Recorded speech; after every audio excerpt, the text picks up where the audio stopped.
আমার মতো কাঁচা আমের ক্যান্ডি খেতে পছন্দ করেন কে কে বলুন তো?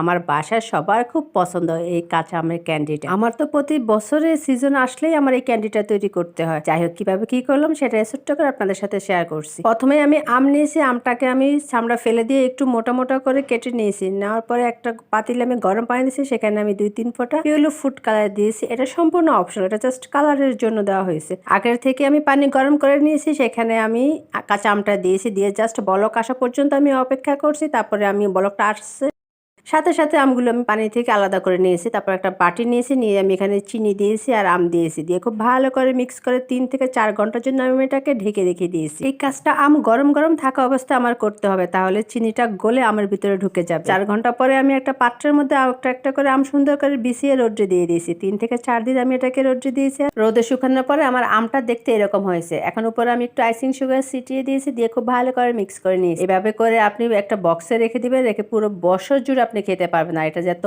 মজা, টক মিষ্টি খুব মজা লাগে। আপনি বাসায় একবার হলেও ট্রাই করবেন।